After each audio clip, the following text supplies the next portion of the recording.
Je m'appelle Fred Dumonel, je suis directeur de la formation continue à Créa Genève.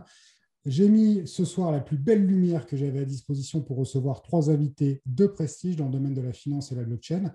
On va les présenter rapidement tout de suite. On va juste faire au préalable un petit instant promo. Vous êtes désormais plus de 80 en ligne.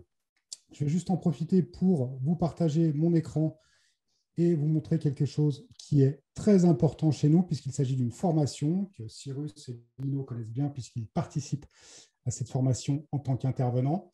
Je pense que vous voyez mon écran, sauf erreur. Nickel. Il s'agit du cycle certifié en stratégie blockchain, qui est une formation qu'on a créée en partenariat entre Créa et l'entreprise Weekend Group, créée par Vincent Pignon. Cette formation, elle a 3 objectifs pédagogiques. Le premier, c'est de comprendre les fondamentaux et l'utilité des technologies blockchain, ce qui est très important. La blockchain, ça fait un moment qu'on y croit chez Créa. On a commencé les premiers événements autour de début 2018. Cyrus était dans l'aventure dès ces premiers événements. Permettre une vision stratégique de la blockchain et du fonctionnement des crypto-monnaies. C'est une formation qui est dédiée aux personnes qui sont des décideurs, qui doivent prendre des décisions. Ce n'est pas une formation qui est dédiée à des techniciens. Et puis, découvrir les aspects techniques afin d'interagir avec des spécialistes. Je précise que cette formation se déroule sur 16 journées, les vendredis et samedis, et le démarrage de la prochaine journée est le 16 avril 2022. On a encore un peu de temps, mais n'hésitez pas à poser vos questions, à nous contacter si vous avez évidemment besoin de renseignements. Le public cible, c'est les managers, les décideurs, des chefs de projet, des gens de la finance, du droit, du marketing et des RP, de la gestion du patrimoine, de l'immobilier.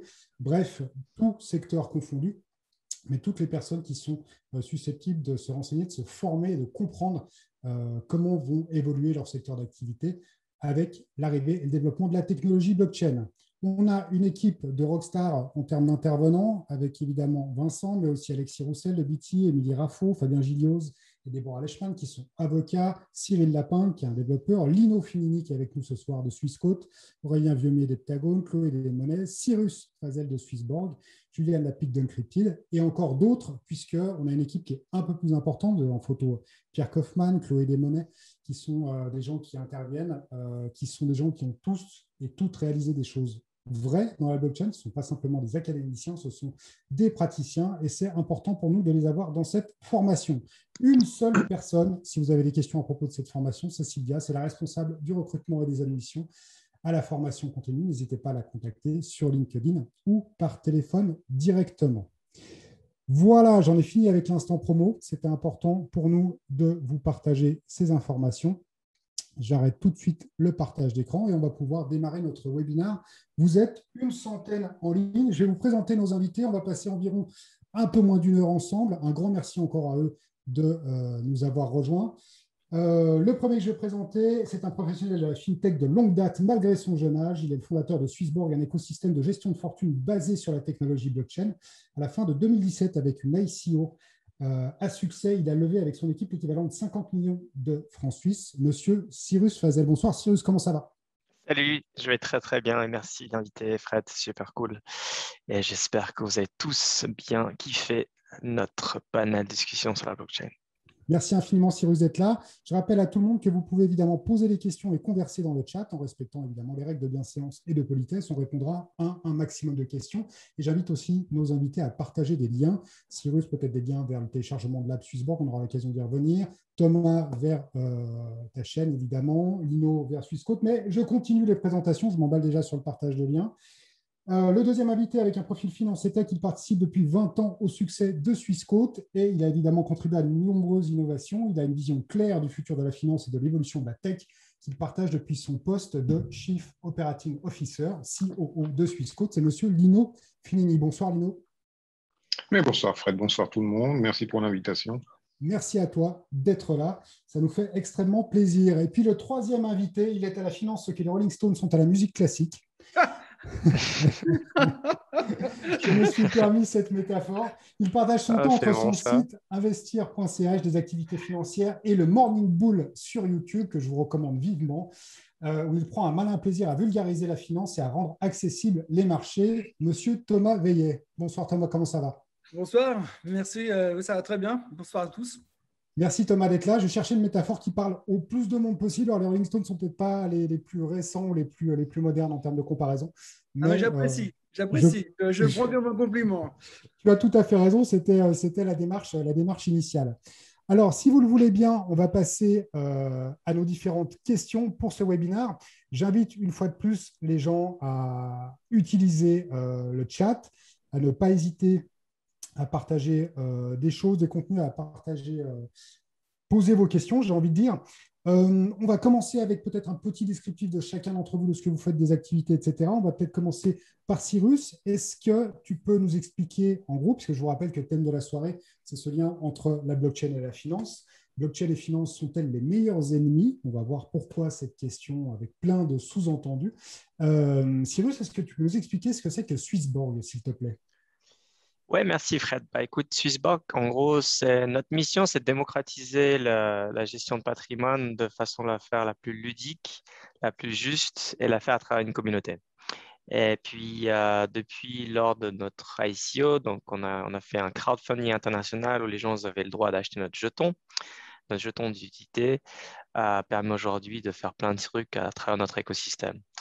Et depuis ces 4 dernières années, on a créé différents produits, dont notre application principale, qui permet d'acheter et vendre des cryptos au meilleur prix grâce à notre moteur intelligent, qui est un agrégateur d'échanges, mais aussi de participer en fait dans l'économie de finance décentralisée en juste quelques clics.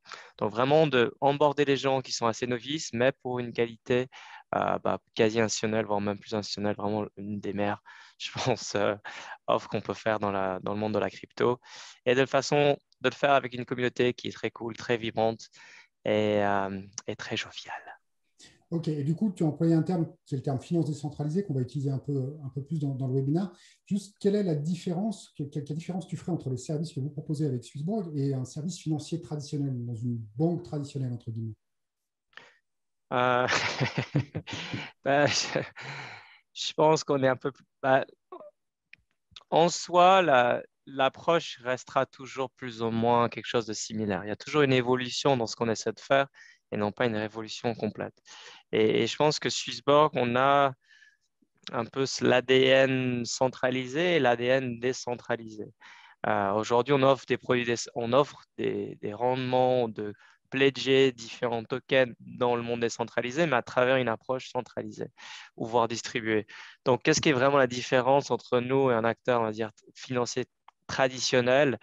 Je dirais que c'est la rapidité, le seuil minimum. Vous pouvez venir avec 10 francs, même si ça n'a peut-être pas changé l'histoire de votre vie avec 10 francs. Peut-être côté éducatif est un peu différent, l'approche est peut-être un peu plus ludique aussi et peut-être elle est beaucoup plus facile, on va dire. Donc nos utilisateurs, tout le monde pense que nos utilisateurs, ils ont entre 18 et 25 ans. En fait, pas du tout. L'utilisateur en médiane à peu près à la fin de ses trentaines. Et on a plein d'utilisateurs, on en a vu la samedi dernier qui sont venus au bureau, qui ont 72 ans, 74 ans et qui arrivent très bien à acheter et vendre des cryptos et aussi participer dans le monde de finances décentralisées juste parce que c'est beaucoup plus facile à faire, je pense, que dans le monde traditionnel. Ok. Du coup, je me tourne vers Lino. Lino, question un peu, voilà, un peu ouverte. On se doute déjà de la réponse, mais pour faire le lien, est-ce que Swissquote est une banque traditionnelle, entre guillemets? Et sinon, pourquoi? La définition traditionnelle un peu difficile à appréhender, n'est-ce pas? On est peut-être devenu traditionnel. Swissquote, c'est quand même 20 ans d'innovation. On a commencé un petit peu comme Swissborg avec une idée, hein, c'était celle de démocratiser la finance pour un maximum de personnes qui voulaient la gérer par eux-mêmes. Et puis au fur et à mesure, on a créé un écosystème qui ressemble beaucoup à ce que font les autres banques, bien que notre segment d'activité soit vraiment sur du self-directed, c'est-à-dire des personnes qui se décident elles-mêmes à faire leur propre investissement et qu'on n'a pas les services universels que peuvent offrir les autres banques traditionnelles suisses. Hein. Donc on n'est pas une banque privée, même si on a des services qui s'y rapprochent, comme le robot advisory. Hein. On n'est pas une banque universelle parce qu'on n'a pas notamment les facilités de paiement mensuel qu'on peut trouver ailleurs, bien qu'on fournisse ces services en moindre mesure.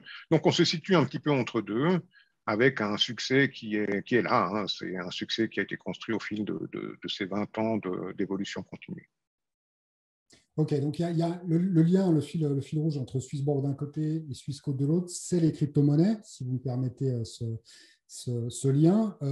Les crypto-monnaies, bah voilà, c'est souvent quelque chose qui revient quand on parle de blockchain, puisque c'est la technologie qui est sous-jacente au système des crypto-monnaies, la blockchain. Ça fait parler beaucoup des crypto-monnaies. Il y avait à l'époque une vision d'Eldorado. Les gens sont un peu refroidis parfois au fur et à mesure avec des crashs. Il y a une forte volatilité dans ce domaine-là.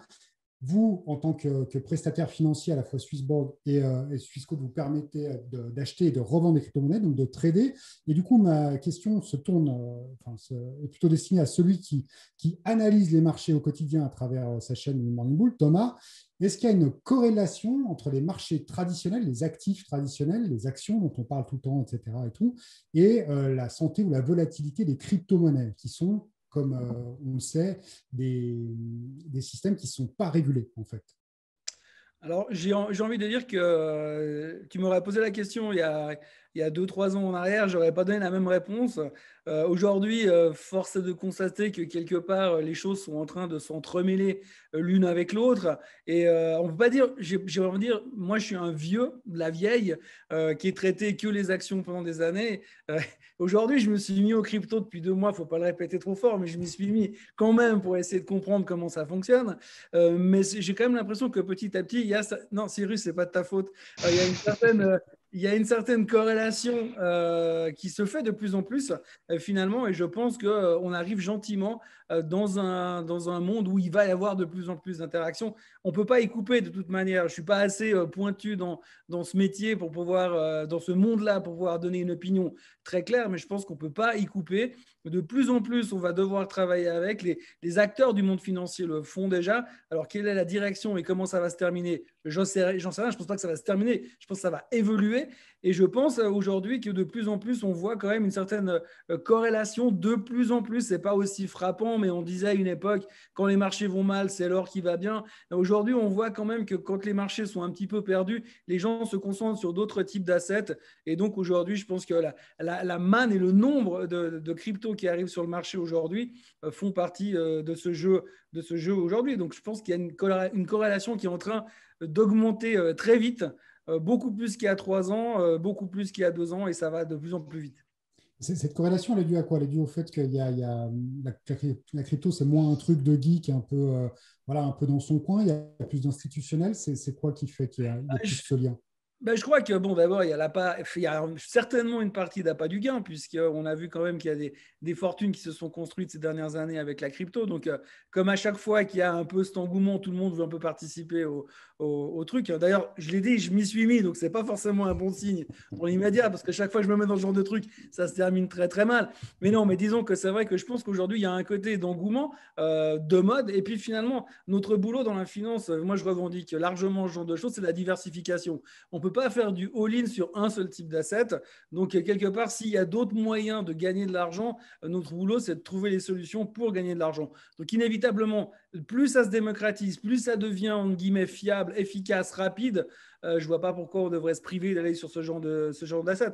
Après, il y a un gros boulot d'analyse parce qu'effectivement, quand on regarde encore là où on voit la jeunesse du produit, c'est que quand on cherche un petit peu simplement en surface, il y a beaucoup, beaucoup, beaucoup de trucs qui font encore un peu bricoler, mais en même temps, pour avoir fait de la finance depuis 30 ans, j'ai aussi pas mal d'exemples qui montrent que ça a été pas mal bricolé à l'époque aussi, quoi. Ok. Je précise au passage, je ne l'ai pas précisé en début de session, mais effectivement, tous les propos qui sont tenus ce soir ne sont en aucun cas des conseils en investissement. Donc, si Thomas a décidé de se lancer dans la crypto, ça ne veut pas dire qu'il y a tout le monde. Enfin, voilà. J'ai dit que je n'étais pas un exemple. Hein. J'ai dit. Voilà. Non, mais tu l'as souligné très, très justement. Je rappelle juste que voilà, c'est quelque chose qui est assez volatile. Donc prudence, et en aucun cas, on ne produira des conseils en investissement ce soir. Juste, du coup, Lino, je reviens sur Swissquote. Quelle est l'évolution? Parce que tu as dit que voilà, Swissquote avait évolué, a rencontré le succès grâce notamment à une certaine forme d'innovation.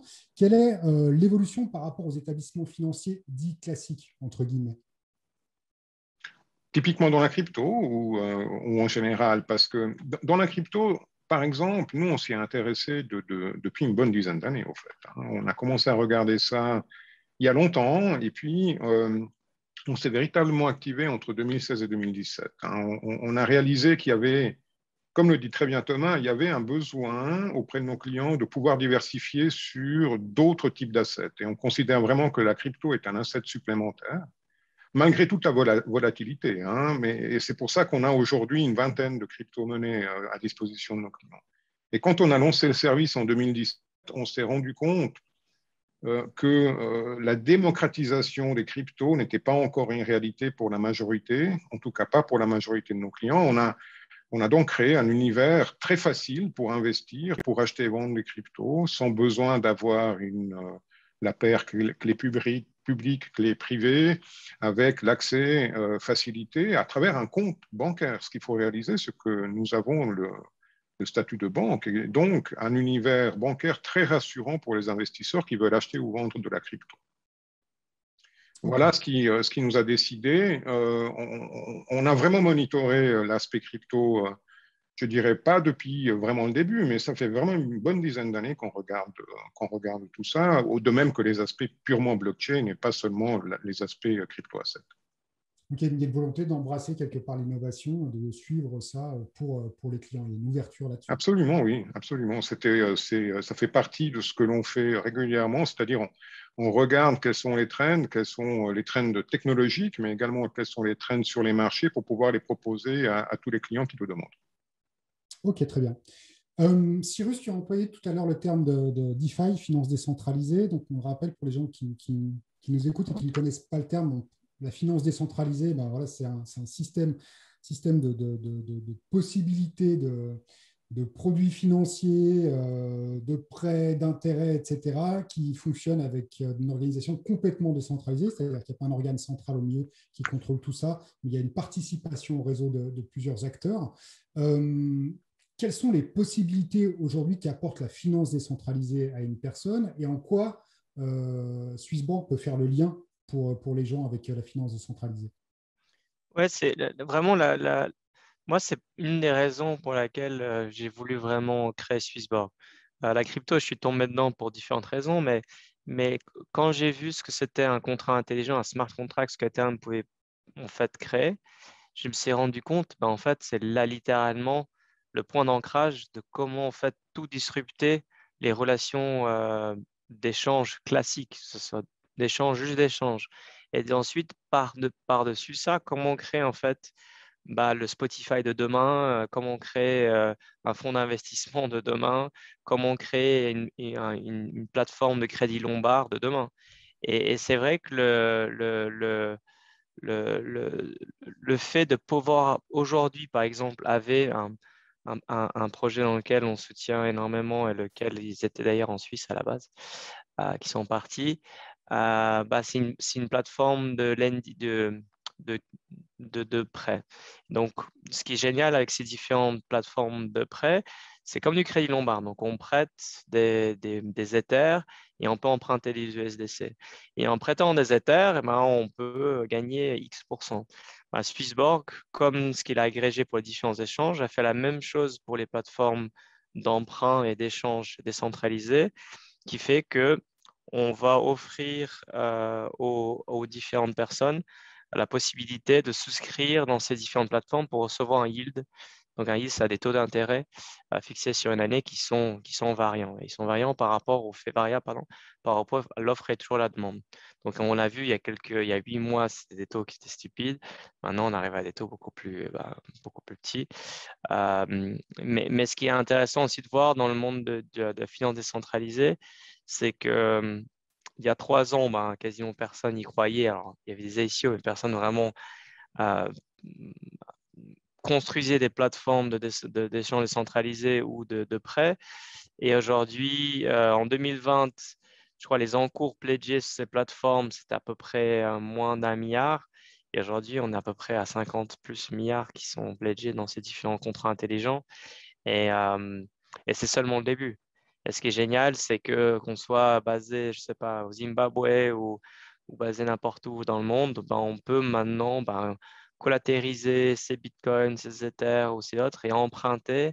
Et ça permet finalement à vraiment avoir un marché peer-to-peer pour faire du crowdlending, un peu ce que la robot, les fintech 2.0, ils ont essayé de faire centraliser, ça n'a pas vraiment super bien marché.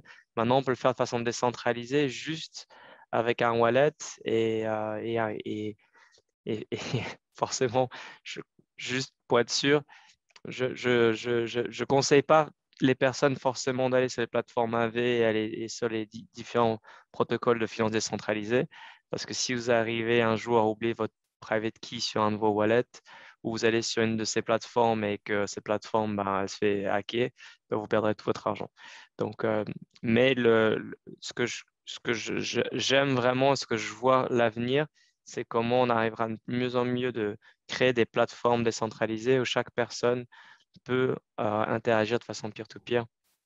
Et chez Swissborg, nous, on trie les différentes plateformes, on est sûr qu'on les plateformes avec qui on travaille sont les bonnes et on essaie de faciliter ça de façon que tout le monde puisse participer de façon la plus sécure possible. Ok, donc le projet dont tu parles, AAV, pour les gens qui nous écoutent, qui ne connaissent pas, qui veulent aller voir, c'est AAVE. Donc AAV, en fait, qui est un projet effectivement de finance décentralisée. Juste pour rebondir sur un chiffre que tu donnais, Cyrus, on est à plus de 50 milliards loqués en fait dans l'écosystème de la finance décentralisée en global, c'est ça? 50 milliards Ouais, en valeur? ouais. Donc ça veut dire dans les contrats intelligents qui permettent de faire du prêt, du crédit lombard entre deux différentes personnes, ou dans les échanges décentralisés qui permettent de, par exemple, toi Fred, tu as des Ethers et moi j'ai je sais pas, des bitcoins wrappés ou des Swissborg tokens, mais on peut se les échanger à travers des pools de liquidité. Et donc du coup, ça fait que c'est un peu incroyable à dire. Et je dis, ça me fait penser à on est en train de construire les Spotify de demain, on est en train de construire les Netflix de demain. Et là, on vient de dépasser l'univers de Napster. Napster, c'était un peu Bitcoin. Maintenant, on est arrivé, pour les plus anciens, à Emule Donkey. Donc, on n'est pas encore dans un monde super sécure. Il y a encore plein de virus, c'est compliqué. Mais là, on va en train de construire bientôt. Alors, bientôt, c'est relatif. Mais on est en train de construire les Spotify de demain, les Uber de demain, les Airbnb de demain. Et ça va être juste un changement drastique, pas seulement sur la finance, mais sur, je pense, l'ensemble des territoires des différents écosystèmes, surtout s'il y a des banques comme Swissquote qui prennent le défi d'intégrer la crypto à la blockchain et regarder ça de plus près. Ok, merci Cyrus pour toutes ces explications. C'est dense. N'hésitez pas à poser des questions si vous avez des questions dans le chat, évidemment, parce qu'il y a effectivement un vocabulaire lié à tout ça. Mais on se rend bien compte qu'il y a énormément de valeur qui est loquée aujourd'hui sur ces protocoles de finance décentralisés. Il y a énormément de choses qui se passent en dehors de, quelque part, toute régulation pour les processus qui sont 100% décentralisés. Ça m'amène à une question. Allez, une question sur la régulation.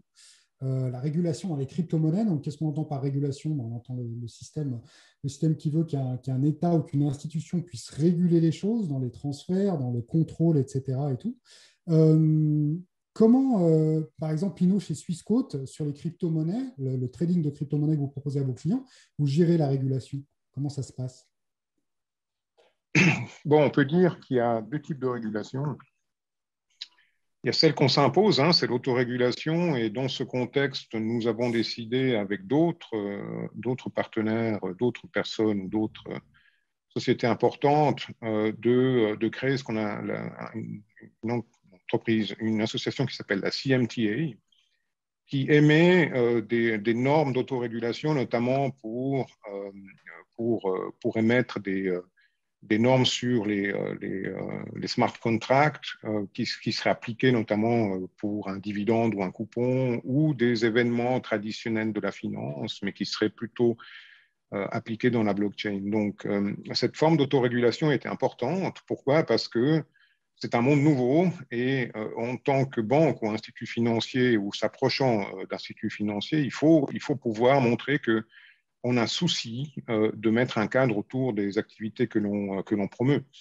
Au-delà de ça, on a la chance particulière en Suisse d'avoir un régulateur qui accompagne très très bien les besoins des instituts financiers, notamment la FINMA vient d'émettre la loi sur la TRD, sur les technologies des registres électroniques, qui met un cadre clair sur qu'est-ce qu'on peut faire ou pas en tant qu'institut financier autour de la blockchain et autour des offres de services à la clientèle.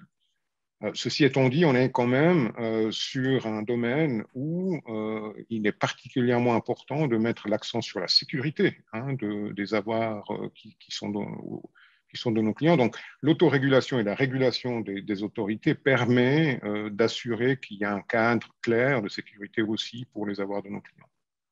Bien sûr, la sécurité est hyper importante. On entend souvent des gros titres, enfin, on voit souvent des gros titres qui font un peu les choux gras de la presse, où voilà, il y a tant de crypto-monnaies qui ont été volées, etc. Et tout. C'est vrai qu'il y a des exchanges parfois qui n'ont pas le niveau de sécurité suffisant, des plateformes qui n'ont pas le niveau de sécurité suffisant, qui malheureusement se font voler des actifs, parce que même si ça reste des actifs numériques, on peut toujours évidemment les voler. Donc effectivement, l'intérêt de la sécurité.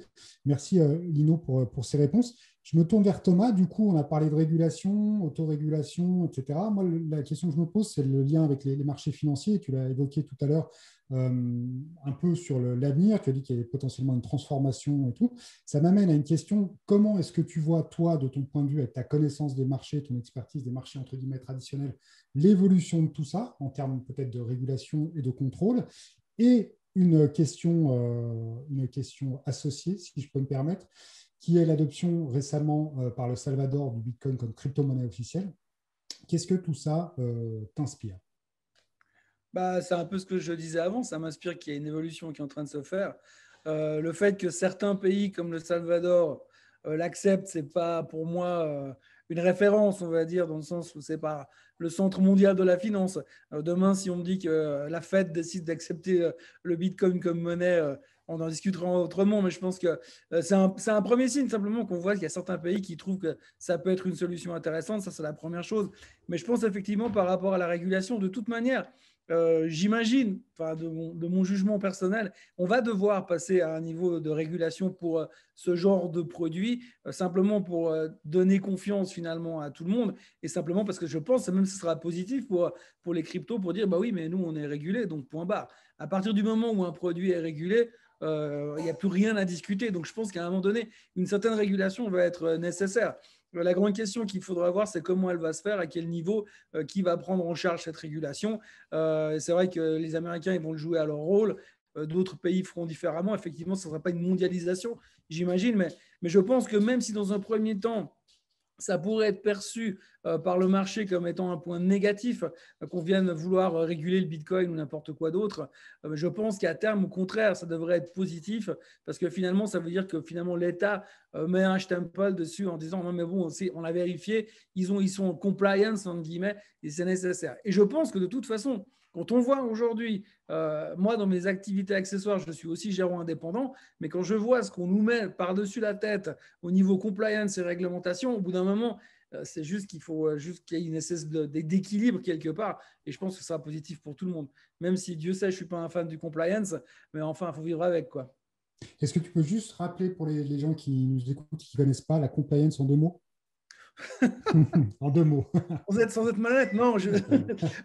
Non, en fait, simplement, je pense que ces dernières années, on va dire depuis 20 ans, on s'est rendu compte qu'il y avait un peu trop de libéralisme dans les banques. Les banques faisaient un petit peu ce qu'elles voulaient. Et puis, petit à petit, on a mis en place des réglementations, que ce soit au niveau des ouvertures de comptes bancaires, que ce soit au niveau du fonctionnement des flux financiers. Et puis, aujourd'hui, vous avez les gens qui font l'opérationnel d'un côté, et de l'autre côté, vous avez des compliance officers qui viennent vérifier qu'on respecte les lois. En fait, c'est la police municipale de la finance. Non, j'exagère. Mais en tout cas, je pense qu'effectivement, il y a un côté où aujourd'hui, on nous a mis de plus en plus de règles. C'est vrai que, de nouveau, moi, quand je parle comme ça, j'ai l'impression d'être vraiment un vieux. Peut-être que finalement, j'en suis un. Mais en fait, le fait, c'est que depuis que je suis là dans le monde de la finance, moi, je suis arrivé en 87 dans la banque, et franchement, entre 87 et 2002, c'était le Far West. On faisait plus ou moins ce qu'on voulait. Les réglementations, c'était aléatoire, et depuis, ça s'est vraiment rigidifié et ça devient très, très lourd, même au niveau opérationnel, parce qu'il y a cette rigidification du compliance et qui, quelque part, il y a peut-être un juste milieu à trouver, mais je pense, pour revenir à la crypto et à toutes ces nouvelles technologies, à un moment donné, il y a une certaine partie de la population ou même du monde en général qui va toujours être réfractaire si on ne leur montre pas un minimum de patte blanche. C'est comme ça que je le perçois en tout cas. Ok. Cyrus, du coup, qu'est-ce que ça t'inspire l'adoption par le Salvador du Bitcoin? Ouais, c'est génial, hein. Moi, je suis un grand fan, je suis sur Twitter et puis il est drôle, quoi. En plus, il est smart, ça. J'ai des amis qui l'ont déjà rencontré, tout ça, qu'il est assez smart. Je pense que ce qui est génial finalement, c'est qu'on parle souvent de la crypto par rapport à la finance. Mais c'est pas forcément de la finance, hein. C'est autant de la technologie que de la finance et quelque chose aussi de mystique finalement. C'est un truc qui a été fait par le peuple pour le peuple. Et le peuple, c'est pas le peuple blanc, jaune, violet, nord, sud, ouest, ouest. C'est finalement le Bitcoin, c'est la seule marchandise qui existe aujourd'hui qui permet d'être miné en Iran, vendu en Israël, échangé en Corée du Sud, échangé en Corée du Nord.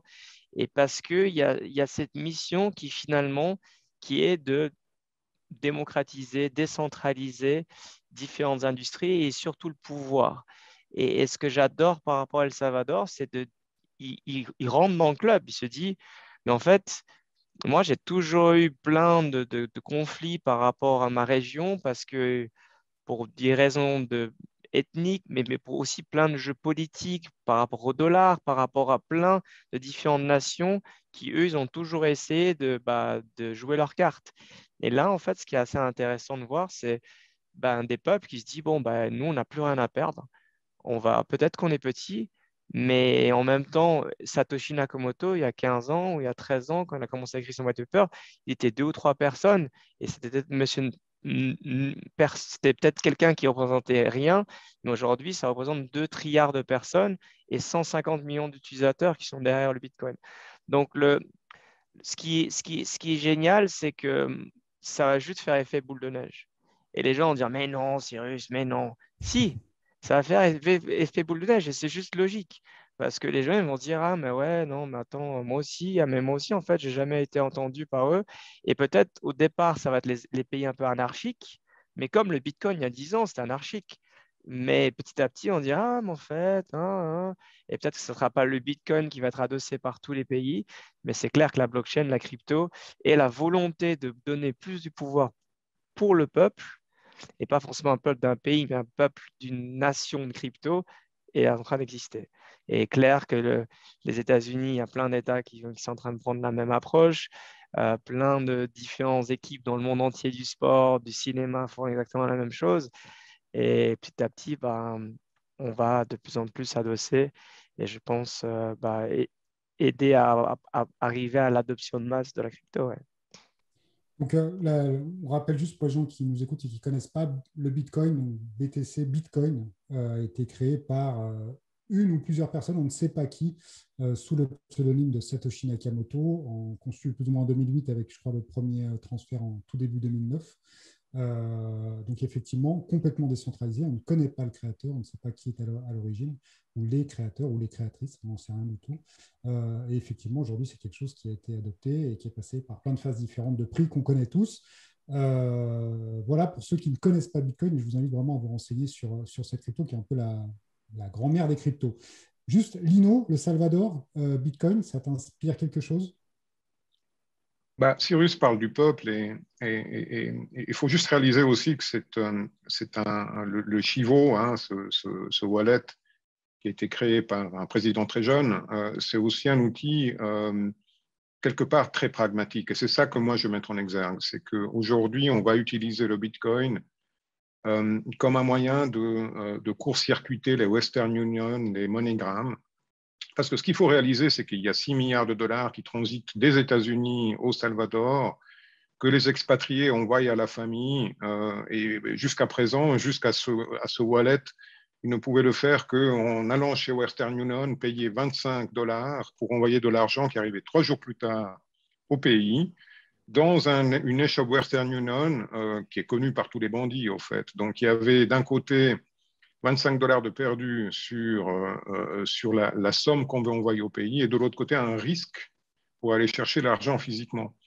Et la possibilité d'utiliser le Bitcoin comme étant une monnaie d'échange, hein, à travers un simple wallet, on prend des dollars, on les change en Bitcoin, on les envoie, on les récupère et on les rechange au dollar. Le dollar reste quand même une monnaie de référence au Salvador. C'est une approche assez innovante sur comment utiliser comment officialiser le Bitcoin comme monnaie d'échange. Et je trouve ça particulièrement smart dans ce contexte-là. Ok, merci beaucoup Lino pour cette réponse. On va, si vous le voulez bien, passer à une question qui est importante, puisque c'est le thème de ce webinaire. J'invite aussi les gens qui nous écoutent et qui nous suivent à poser des questions dans le chat si vous le souhaitez. Bien sûr, on va y revenir après et essayer de répondre à un maximum de questions. Blockchain et finance sont-elles les meilleurs ennemis? Alors, au-delà de l'effet de style de ce titre un peu accrocheur, j'aurais aimé avoir votre opinion sur la question. Qui souhaite commencer?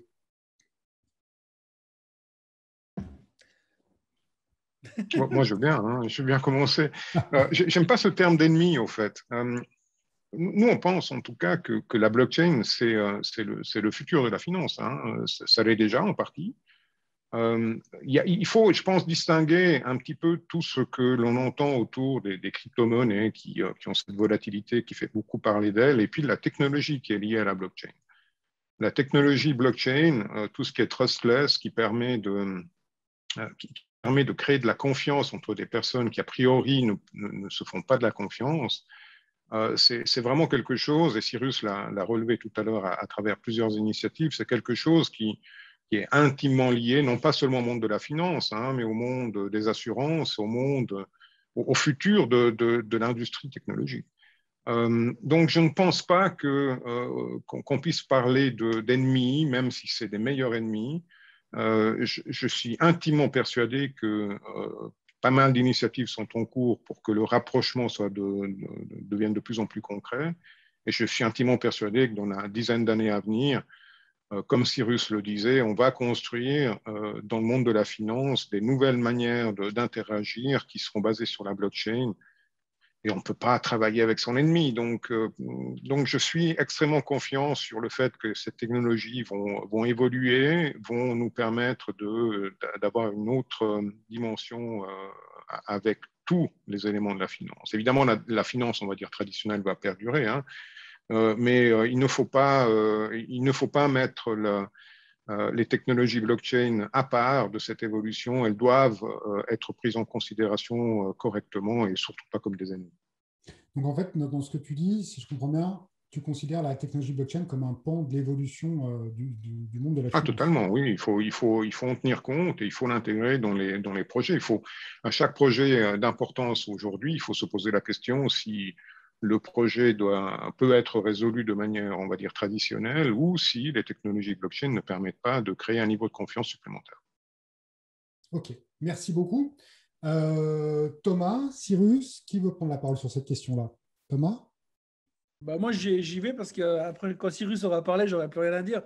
Mais, Ça marche, prends la parole alors. Non, je rebondis sur ce que vient de dire Lino. Je pense qu'effectivement, aujourd'hui, encore une fois, je pense qu'il y a quelques années en arrière, on n'aurait peut-être pas réagi comme ça. En tout cas, moi, je n'aurais pas réagi comme ça, sachant que je suis moins tech que les deux autres intervenants. Mais je pense qu'effectivement, pendant longtemps, on voyait la crypto comme une forme d'ennemi, un danger. Et je crois qu'aujourd'hui, avec ce qu'on voit, ce qu'on commence à comprendre de ce qui est possible de faire avec ça, parce que pour moi, je me considère vraiment comme un novice. J'ai mis les pieds au mur pendant longtemps avec cette technologie. Maintenant, j'essaie de comprendre un peu plus avant de dire n'importe quoi, parce que depuis que je fais de la vidéo avec Swissquote, on m'a largement assez reproché que j'y connaissais pas assez pour en parler. Donc, je regarde des vidéos sur YouTube et des tutos pour comprendre. Mais ce que je veux dire aujourd'hui, c'est que vraiment, la banque telle qu'on l'a connue avant l'arrivée des nouvelles banques comme Swissquote par exemple, les anciennes banques, même eux sont en train de se rendre compte qu'ils sont obligés de basculer avec ces nouvelles technologies. Ceux qui vont vouloir rester dans leur coin, ils sont morts. De toute façon, c'est pour ça que je pense là aussi, il n'y a pas d'ennemis. C'est juste que c'est deux espèces de collaborateurs qui, a priori, se voyaient peut-être un peu comme chien et chat au début. Aujourd'hui, ils vont devoir apprendre à bosser ensemble et à vivre ensemble parce que l'un sans l'autre, ça fait absolument aucun sens. Peut-être même plus aujourd'hui que la crypto aura probablement plus de chances de survie que la finance classique. Donc aujourd'hui, il faut juste simplement apprendre, réguler, mettre les choses en fonction. Et je pense que la vitesse de fonctionnement d'une banque aujourd'hui, comme on voit encore que dans certaines banque, quand on fait des transferts, ça peut prendre encore autant de temps. On se dit, mais c'est juste plus possible.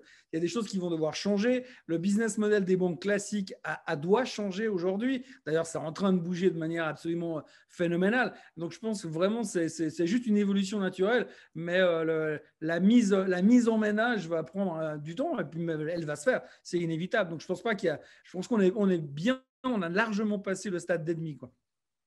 C'est vrai qu'il y a 2 ou 3 ans, on parlait avec certains financiers de crypto et c'est vrai que c'est quelque chose, voilà, c'était Ah, mais des pieds moi, devant. tu m'aurais posé la question il y a 3 ans en arrière, je ne serais même pas venu à ta conférence. Alors, j'ai bien fait d'attendre Tu as bien fait toutes ces d'attendre, années. effectivement, quoi. Ok, très bien. Est-ce qu'il y a une raison par rapport à ça? Il y a quelque chose, est-ce que c'était par rapport à des logiques c'est quoi? C'est le côté Non, non non, non. régulé c'est quoi? Et je crois que tout ce qu'on ne comprend pas, on a peur de ce qu'on ne comprend pas. Je crois que c'est assez fréquent. Moi, j'ai commencé très tôt au trading. J'ai commencé à traiter à l'époque, en 92. Il y avait encore des corbeilles à l'époque. Il n'y avait même pas de bourse électronique. Je veux dire, on échangeait les titres en se hurlant dessus autour d'une corbeille. Donc, la transition de ces corbeilles-là, et moi, je faisais partie des jeunes à l'époque, passer de la criée à la bourse électronique, c'est déjà une révolution. On se disait, mais ça ne marchera jamais. Déjà là, on a vu que ça a marché très, très rapidement. Après, on a vu l'arrivée des banques en ligne comme Swissquote, justement. Et on a vécu toute cette transition. Mais c'est vrai qu'au début, pour nous, enfin, j'entends pour les vieux de la vieille qui font du trading depuis 15, 20 ou 30 ans, on avait ce côté en se disant, oui, mais nous on est la finance. Et aujourd'hui, il y a quelqu'un qui débarque là au milieu et qui dit, non, mais moi, je vais vous expliquer, ça va être mieux, plus simple, plus rapide et on va gagner plein d'argent. Il y a toujours une espèce de méfiance, puis il y a une espèce d'incompréhension. Et je peux imaginer, j'imagine très bien qu'il y a des gens aujourd'hui qui sont bien plus âgés que moi, qui s'y sont intéressés beaucoup plus tôt. Ils ont bien raison, je le conçois largement. Mais c'est vrai qu'aujourd'hui, il y a eu pendant une période cette espèce de doute. Et de nouveau, on a tellement vécu des promesses. Là, je prends juste les marchés financiers. On nous a tellement vendu des choses à des époques, on nous vendait n'importe quoi. Pour ceux qui ont vécu la bulle Internet, à l'époque, c'était quand même juste un truc. On achetait n'importe quelle, excusez-moi, quelle merde avec un .com derrière, et ça prenait 400% derrière. Donc, on l'a déjà vécu. Maintenant, aujourd'hui, au début, je pense qu'il y a eu cette appréhension en se disant, oui, mais ça, on nous a déjà fait le coup une fois, alors moi, pas deux, quoi. Et donc, du coup, il y a eu peut-être cette peur-là qui aujourd'hui est en train de se disparaître gentiment parce qu'on voit que finalement ça fonctionne, qu'il y a divers moyens de traiter, qu'au début on avait peur de ne pas avoir suffisamment de places boursières, d'accès facilité. Aujourd'hui, ça se développe à une vitesse hallucinante. Comme je dis, il y a 3 ans, on était à des années de lumière de là où on est aujourd'hui. Et quand on voit dans la direction que ça va, voilà, c'est juste logique. Mais je pense que c'est pour ça qu'on a eu peur pendant une période, c'est tout. Ok, merci beaucoup Thomas. Du coup, Cyrus, qu'est-ce que ça t'inspire, blockchain et finance, meilleurs ennemis? Ben, je pense que ce qui est important de comprendre, c'est la finance et je veux dire, le wealth management ou juste le patrimoine lui-même, en fait. Ce qui, à 50 ans, avait de la valeur, a probablement très peu de valeur aujourd'hui. Et cette valeur, elle change de plus en plus avec la technologie. Et c'est de façon exponentielle. Et c'est vrai que c'est toujours difficile à dire, mais, putain, non, mais attends, c'est quoi Snapchat qui arrive à faire un IPO à l'époque à 20 milliards, c'est le biggest short tout le temps. Et là, on voit Snapchat commence à reprendre et commence à faire des revenus, ainsi de suite. Et je dis pas que Snapchat, c'est un bon investissement, bien, bien au-delà. Je pense que ça a toujours été un mauvais investissement personnellement. Mais on voit la, la, la, la nouvelle génération, donc pas plus vraiment la mienne, malheureusement, mais celle d'un peu avant, ils sont en train de passer sur quelque chose de nouveau. Quand on voit les NFT, pour ceux qui ne savent pas, c'est des assets digitaux euh, qui sont non fongibles. Donc, on ne peut pas, en gros, les diviser parce que chaque contrat représente un accès digital ou une image ou de la musique ou en tout cas un asset digital dans lequel il a une fonction en principe artistique. Pas forcément, mais on va rester sur le côté artistique. Et on voit là dernièrement sur des CryptoPunk, il y a quelqu'un qui a acheté ça pour 7,5 millions de dollars. Donc juste un sort de vieille image, mais il devient propriétaire de cette image-là. Et pour plein de gens, on va dire, ouais, mais c'est stupide, mais n'importe quoi et tout. Ou pas, quoi. Ou peut-être c'est l'original d'un des premiers NFT qui soit. Et potentiellement, ce truc, dans quelques années, va être vendu 3 fois plus cher. Peut-être qu'on va arriver dans un métaverse, on va tout dans la virtuelle réalité, avoir un NFT des CryptoPunks, c'est juste le truc le plus cool du monde. Ou peut-être que CryptoPunks vont créer un univers eux-mêmes et seulement les joueurs, seulement les personnes qui auront un CryptoPunk auront le droit accès à ce monde Utaverse qui ira probablement peut-être sur notre planète. On n'en sait rien en fait. Et je pense que on a toujours du mal à se dire ah, mais ouais, non, mais attends, moi je veux mon Novartis, moi je veux mon Nestlé, ça me paye 2,5, c'est quand même pas mal. Et je dis oui, bah, ça c'est très bien. Continue à avoir ça sur ton portefeuille, mais regarde-toi, intéresse-toi à ce qui est nouveau. Et si tu comprends un peu, et si tu ne comprends même pas, tu devrais peut-être, juste pour la diversification, investir dedans. Et si ça t'apprécie, ben, découvre un peu dessus, comprends les produits. Si tu comprends les produits, ben, regarde un peu plus loin, regarde ce que les équipes font, regarde après ensuite plus la philosophie de chaque projet. Et là, tu vas te rendre compte que ben, c'est compliqué, mais c'est comme tout. Si on arrive à mettre son temps et à regarder, bah là, on va peut-être comprendre ce que c'est le monde de demain et pourquoi aujourd'hui, ce qui est valorisé à un prix, bah, demain, il y aura quelque chose d'autre qui sera valorisé à un autre prix. Et puis, c'est un changement critique, drastique. J'imagine, il y a 90 ans, dans les années 90, Thomas, quand tu investissais dans les portefeuilles, bah, tu avais 70% d'obligations, tu arrives à faire du 10% malgré avec des 30% d'actions. Bah, maintenant, ton portefeuille de 70% d'obligations avec 30% d'actions, tu vas faire du 2,5 si tu es super balèze, quoi. Mais voilà, le monde du crédit n'existe plus. Le fixed income, c'est fini. Donc, bah, le nouveau monde, la nouvelle asset class que les gens regardent de plus en plus, je pense, c'est la crypto. Je pense qu'il y a des très bonnes banques qui sont smart comme Swissquote, qui sont mis dedans en avant. Les Américains, ils sont arrivés maintenant depuis 1 an ou 2, ils commencent à offrir ça gentiment aussi. Et puis, il y a ceux qui ne voudront pas offrir ça, vont probablement mourir ou fusionner avec d'autres acteurs, je pense, demain. Et la prochaine coche du DeFi, donc la finance décentralisée, ben ça va être un Far West, comme je disais, qui est quand même assez grand, parce qu'on est encore au monde d'Idonké et Imul, donc on a un peer-to-peer décentralisé, mais assez complexe. Si les régulateurs font le jeu assez smart et s'il y a des associations d'autorégulation qui arrivent à jouer, il y a des gros acteurs qui arrivent à rentrer avec le côté compliant, on connaît les wallets, on arrive à avoir une approche un peu plus, on va dire, bancaire traditionnelle, ben, je pense que là, c'est clair que ces banques-là vont être les gros décideurs de demain. Et ceux qui ne voudront pas faire le pas, ben, ça va être beaucoup plus compliqué, j'imagine, par la suite, parce que le peuple va le faire lui-même, en fait, à un moment, j'imagine. Ok, donc pareil, une question d'adoption, hein, ce que tu disais, ce que disait aussi Lino, cette logique d'adoption qui fait que on va vers une technologie qui va être là, qui va être utilisée principalement. Juste, tu as évoqué les NFT. Alors, pour que tout le monde cerne un peu, il y a plusieurs univers possibles avec la technologie blockchain, hein, la technologie sous-jacente. Il y a évidemment la finance décentralisée qui permet des emprunts, des intérêts, etc. Et tout. Mais il y a aussi, comme tu l'as évoqué, il y a le gaming aussi d'un côté, puis il y a les NFT. Et les NFT, c'est simplement la possibilité de rendre unique en fait un asset numérique qui, par définition, peut être copié et dupliqué à l'infini. Et on peut être propriétaire d'une photo unique grâce à un smart contract sur la blockchain. Tu me dis si je me trompe, Cyrus. Non, c'est exact. Ouais, c'est exactement ça, ouais. Donc voilà, il y a plusieurs choses possibles grâce à la technologie blockchain. C'est hyper, voilà, c'est assez large. Il y a énormément de choses. On l'a dit. Je vous propose, messieurs, de passer aux questions. Il nous reste environ 10 minutes de votre précieux temps. Est-ce qu'il y a des choses qui vous ont interpellé dans le chat, des questions auxquelles vous aimeriez répondre? Il y avait une question, je crois, Lino. Est-ce que vous pensez ouvrir largement le marché des cryptos, c'est-à-dire peut-être ajouter de nouveaux assets ou de nouvelles crypto-monnaies au portefeuille actuel? Je crois avoir vu passer plusieurs questions qui vont plus ou moins dans le même sens sur quels sont nos critères de sélection et puis qu'est-ce qu'on veut faire avec ces cryptos, quels sont les leviers des cryptos, etc. Alors, première chose, oui, on va en rajouter. Et puis, nos critères de sélection sont relativement simples, hein. On regarde sur le spectre des crypto-monnaies, lesquelles sont d'abord demandées par nos clients. Évidemment, il y a certains de nos clients qui nous le demandent, hein. Et puis aussi, quelle est la masse monétaire des cryptos et est-ce qu'elles sont intéressantes simplement d'un point de vue de diversification, est-ce qu'il y a suffisamment de liquidité pour pouvoir la proposer à nos clients. Donc, on ne peut pas proposer, il y a pléthore de crypto-monnaies, comme il y a pléthore de technologies blockchain. À ce sujet, pas toutes les technologies blockchain permettent une évolution sur des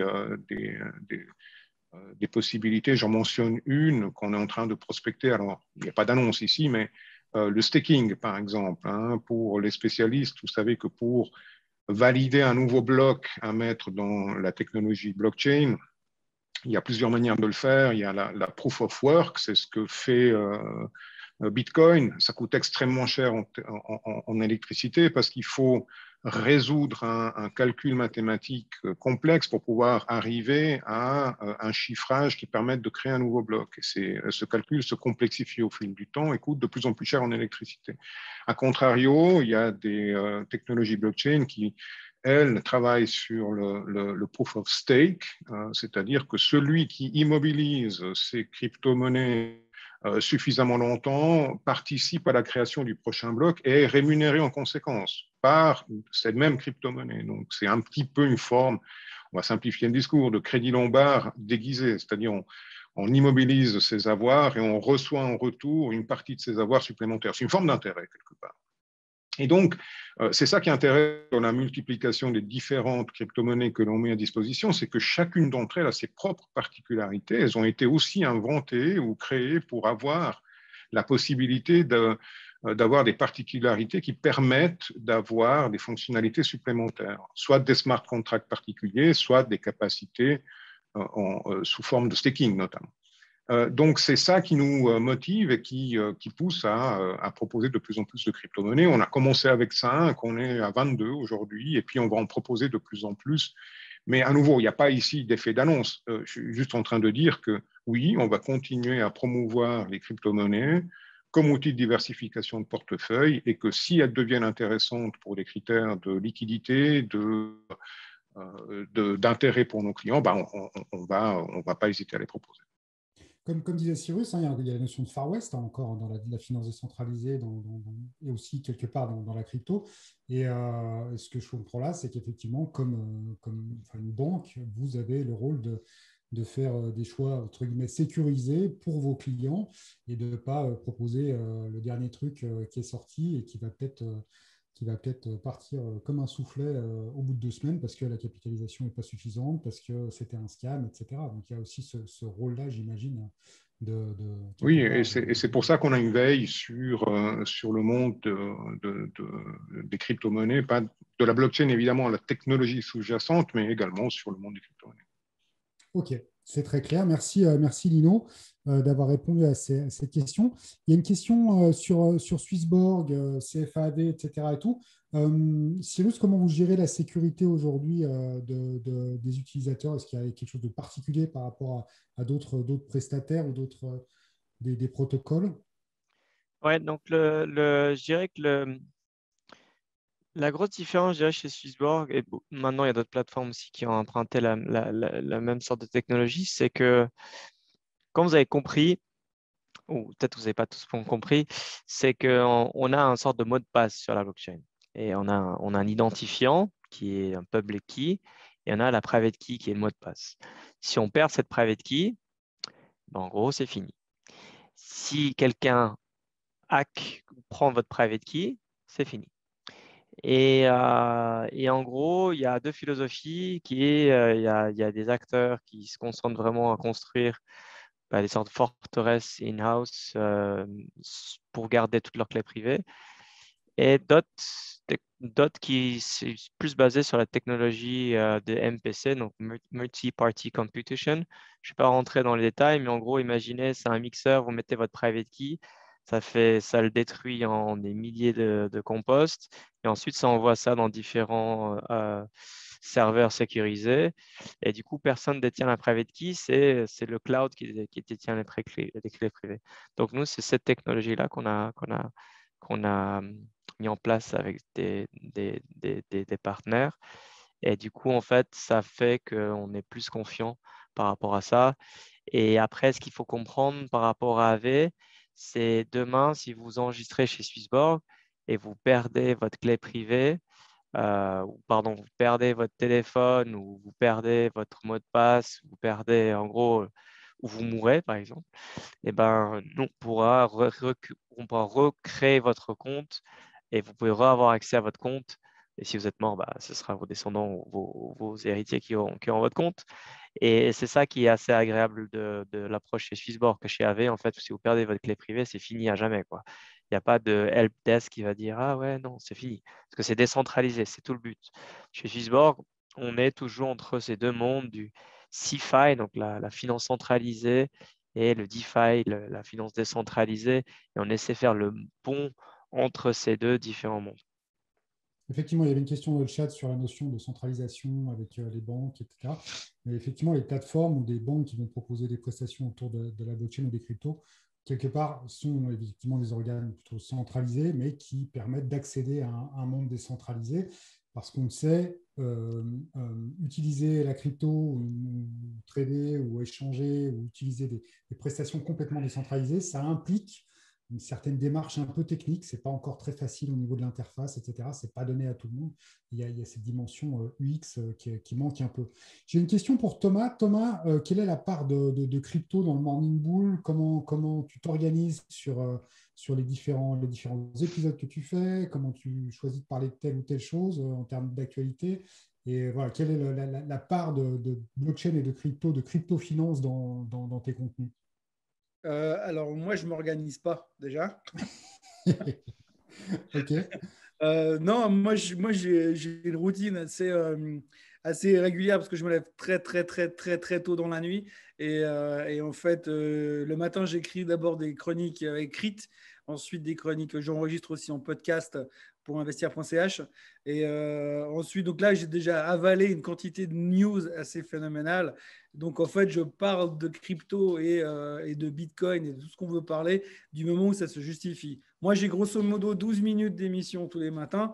Je dois résumer ce qui s'est passé sur les marchés financiers. Je dois parler de crypto si ça se justifie. Mais si on suit un peu les news crypto à droite à gauche, il se passe toujours quelque chose dans le monde de la blockchain ou de la crypto.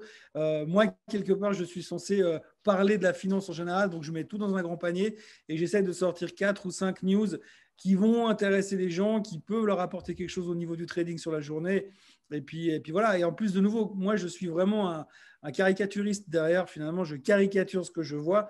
Donc, le but, c'est que ce soit digeste, que ce soit compréhensible. Si moi, je le comprends, c'est déjà pas mal. Donc, voilà, il n'y a pas vraiment une organisation concrète. Si demain, il y a des monstres choses qui se passent sur la crypto, bah, je m'y intéresse de plus en plus parce que je suis quand même obligé de comprendre un peu de quoi je parle, forcément. Donc, du coup, le côté equities, je connais. Le côté crypto, bah, j'essaie d'injecter au fur et à mesure qu'il se passe des choses sans être non plus trop dans les détails, parce que si on va sur YouTube, il y a des milliers de gens qui le font, mais beaucoup mieux que moi, parce qu'ils sont spécialisés là-dedans, ils font ça depuis très très longtemps.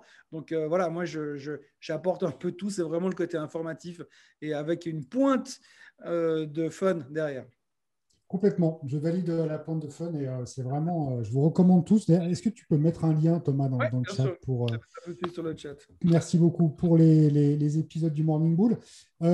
Question, Cyrus. Alors, il y a pas mal de questions qui sont en mode quelle est la prochaine pépite, qu'est-ce qu'il faut que j'achète, etc. Même si c'est un peu déguisé dans la forme, on ne répondra pas évidemment à ces questions. Juste peut-être pour vous donner des clés de réflexion, peut-être Cyrus, Lino et même Thomas, selon quels critères vous vous intéressez à une crypto ou vous estimez peut-être son importance ou son intérêt? Je rappelle peut-être, imaginez en fait, pour ceux qui ne sont pas vraiment, crypto-monnaies, c'est toujours un peu un nom un peu merdique pour être très honnête. Mais sur les crypto-actifs ou sur les assets digitaux, il y a une famille de 5 personnes dedans. Et dans les 5, il y a les crypto-monnaies.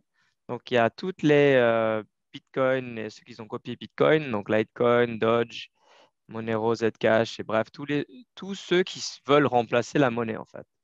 Ensuite, il y a les plateformes.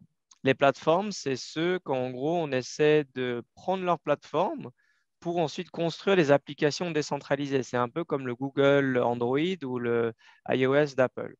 Et là-dessus, ben, il y a Ethereum qui était le premier, mais maintenant, il y a des concurrents qui sont différents, comme Cardano, comme Polkadot, comme Solana et plein d'autres. Numéro 3, c'est les jetons d'utilité. C'est comme le Swissborg Token. Avec le jeton chez Swissborg, vous avez le droit de participer dans la gouvernance parfois sur les votations des référendums qu'on a.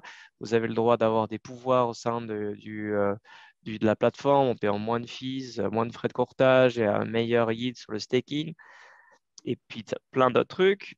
Ensuite, il y a les jetons de sécurité. Eux, c'est toutes les valeurs mobilières qui ont été tétrisées et apportées sur la blockchain. Donc, ça peut être de l'or, ça peut être des actions, ça peut être des dollars tokenisés comme l'USDC ou l'USDT, ça peut être des francs tokenisés, ça peut être ce que vous voulez comme valeur mobilière. Et que la différence avec ces tokens-là, c'est que vous avez en principe un actif réel qui est du coup pledgé dans une banque ou bref, dans une maison de titres. Le dernier, c'est les NFT, que je disais tout à l'heure. Et c'est là vous avez tous les actifs digitaux de art digital ou numérique qui sont basés sur la blockchain et chaque art digital a une valeur sentimentale ou une vraie valeur parce qu'elle s'échange à un prix dans un jeu vidéo parce que avoir Ronaldo dans ton équipe, c'est le meilleur des joueurs. Donc, Ronaldo est très important. Et demain, parce que ta chanson sur Spotify blockchain, vaudra beaucoup parce qu'à chaque fois que quelqu'un clique dessus, il va payer un sou. Donc, à partir de ces cinq différents assets digitaux, ces 5 différentes familles, il faut se dire où est-ce qu'on aime bien investir son temps, qu'est-ce qu'on y croit ou pas. Il faut prendre le temps de bien réfléchir. Et puis, il y a des milliers de différentes cryptos. Demain, il y en aura des millions et probablement dans 10 ans, il y aura des milliards. Donc, il faut regarder dans ces 5 familles, qu'est-ce qu'on aime en soi et après, regarder les projets passer beaucoup de temps sur Twitter, un peu sur YouTube et beaucoup de recherches dans les white papers. Merci beaucoup, Cyrus, pour cette réponse structurée, organisée, argumentée. Est-ce que tu ne serais pas intervenant en programme créa de stratégie blockchain par hasard? Exactement. Mais j'en parle de ça d'ailleurs. J'avais l'impression d'être dans ton cours. Merci, Cyrus. Non, c'était très clair et merci pour les précisions. Lino, est-ce qu'il y a quelque chose que tu aimerais partager sur la notion d'identifier des crypto-assets, enfin, quels critères, quelles différentes choses t'interpellent sur ces actifs-là en particulier? Non, mais je crois que Cyrus a très bien résumé les cinq classes. Hein. Non, moi, ce que j'aimerais dire, c'est que c'est un monde qui est complexe et compliqué. Et évidemment, ce n'est pas le rôle ni de Cyrus, ni le mien, ni de Thomas de recommander d'acheter tel asset ou tel asset. Hein. Évidemment, c'est d'abord parce que si j'étais capable de le faire pour moi-même, ça fait longtemps que j'aurais quitté le monde du travail, je pense. Hein, mais donc, je suis un investisseur totalement nul et je serais incapable de recommander quoi que ce soit. Par contre, c'est sûr et c'est certain que, en tout cas chez Swissquote, on essaye de démocratiser ces aspects, en tout cas d'offrir une interface qui permette aux clients d'être dans un environnement bancaire, c'est-à-dire avec une forme de sécurité, d'assurance. Il n'y a pas chez nous de clé publique, clé privée, on a un compte bancaire et on peut acheter et vendre ces assets digitaux avec une certaine facilité. Si on le fait, c'est aussi pour aider parce que quand on approche le monde des assets digitaux, il y a ce côté wallet qui n'est pas forcément facile pour tout le monde. Et puis, on a beaucoup de succès avec cette approche. Hein. On a le succès auprès de Swissquote. On vient de lancer avec PostFinance une plateforme qui s'appelle You. C'est une application mobile où des cryptos sont disponibles et puis beaucoup de succès également à ce niveau-là. Et j'aimerais rajouter au monde Twitter, que mentionnait Cyrus, les autres plateformes de renseignement que l'on peut trouver sur Internet. Vous n'êtes pas sans savoir que Reddit a pas mal marché en début d'année pour plutôt le côté titre, mais on peut trouver pas mal de renseignements sur la blockchain, sur la technologie. Alors, il n'y a pas que des bêtises hein, sur Reddit, il y a aussi pas mal de renseignements, de connaissances à en tirer. Il y a quand même des forums sérieux. Il y a plein d'autres forums sur lesquels on peut se renseigner pour avoir plus d'informations sur ces technologies. Top. Merci beaucoup, Lino, pour ces précisions. Cyrus et Lino, n'hésitez pas à mettre dans le chat aussi des liens hein, vers Swissborg, Swissquote, etc., qu'on voit les offres de services, les possibilités de télécharger l'app, etc. C'est important pour les gens qui nous écoutent. Thomas, est-ce que tu veux, sur la notion de, alors bien sûr, on n'est pas dans le conseil financier, hein, comme on l'a dit, est-ce que tu veux intervenir ou mentionner quelque chose à propos des critères sur les cryptoactifs ou les crypto-monnaies, comme l'a dit Cyrus? Ah non, non, non, non. C'est déjà assez challenging de le faire dans le monde des actions. Déjà, c'est pas simple. Donc ça, j'ai au moins on va dire, je revendique le fait que je maîtrise à peu près le sujet. Pour l'instant, j'écoute et je me documente. Voilà. J'ai appris le concept des 5 assets digitaux là ce soir. C'est un truc de plus à mon armement, on va dire. Mais non, pour moi aujourd'hui, pour l'instant, j'essaie déjà de comprendre justement dans quelle direction on doit investir. Moi, ce que je fais, c'est j'essaie, quand j'investis là-dedans, c'est de diversifier. Comme d'habitude, c'est le premier truc que j'ai appris quand j'ai mis les pieds dans une banque. Donc, je diversifie. J'investis régulièrement. Je me suis fixé 4 ou 5 cryptos que je suis. J'investis régulièrement dedans toutes les semaines. Et puis, des montants corrects hein, par rapport à chacun sa proportion. Mais j'investis régulièrement en me disant, de toute façon, si ça marche, sur le long terme, ben, j'aurai un prix moyen et puis je gagnerai là-dessus. Je ne fais pas de trading dessus. Je ne vais pas chercher la crypto qui vaut 0,0002 pour la faire monter à 1 dollar en disant je vais mettre 1000 francs et je vais devenir millionnaire. Le trading, pour moi, c'est un peu du passé, mais je fais vraiment plutôt le côté construction, comme une construction de portefeuille. Et comme le disait très justement Cyrus au début de l'émission, lui disait simplement c'est d'avoir une diversification. Et si on a des titres, si on a un portefeuille classique, ça n'empêche pas d'allouer une partie du portefeuille à faire de la crypto. Mais dans cette partie du portefeuille, il faut aussi la diversifier. Et puis, il faut aussi pas faire du all-in le 1er janvier puis dire on verra dans 2 ans. Je pense qu'il faut structurer son investissement sur le temps. Et moi, justement, j'ai commencé à acheter régulièrement des cryptos au début du mois de juin et je me suis pris une volée d'entrée parce que ça a baissé au début du mois de juillet. Mais j'ai continué à acheter, ce qui fait qu'aujourd'hui, j'ai un prix moyen qui est vachement correct, puisque je suis assez content. Sur une de mes positions, je fais 100% en l'espace de quelques mois. Ce qui m'est rarement arrivé sur des equity. Donc voilà, mais parce que j'avais une discipline et que je continue d'ailleurs même aujourd'hui 100% plus haut à racheter encore et encore et encore avec un but sur le long terme. Mais je pense que la diversification moyennée, savoir un petit peu qu'est-ce qu'on achète aussi, parce que acheter tout et n'importe quoi parce qu'on entend parler sur un forum bizarre, étranger, qu'on ne connaît pas. Moi, je commence à m'intéresser à beaucoup de news. Il y a tellement de news, effectivement, il faut déjà se baser sur celles qui donnent un peu confiance et qui donnent l'impression que ce n'est pas non plus juste le Muppet Show. Mais je crois que c'est du bon sens, un peu comme le reste. Ok, merci Thomas. Donc ça, c'était les conseils. C'est la prudence, c'est le conseil des investisseurs avisés, se renseigner. Évidemment, ce n'était pas le but de ce webinaire de lancer des pépites ou de mettre en avant des choses. Je me permets de répondre à une question de Stéphane qui disait est-ce qu'il y a moyen de connaître quel crypto appartient à quel groupe d'actifs, etc. Alors, il y a pas mal de sites qui répertorient les cryptos, leur capitalisation et surtout à quoi elles servent. Je me permets de t'en partager un. Stéphane, c'est CoinMarketCap. Je ne sais pas si les autres, Cyrus, Thomas ou Lino, vous en avez. N'hésitez pas à les partager. Est-ce que vous souhaitez ajouter, messieurs, le mot de la fin? Il est 19h39, on a dépassé 9 minutes. Est-ce que vous souhaitez ajouter quelque chose? Là, à part des remerciements pour nous avoir invités, non, ça va. Merci beaucoup, Lino. Merci à toi d'avoir pris le temps de venir et de participer.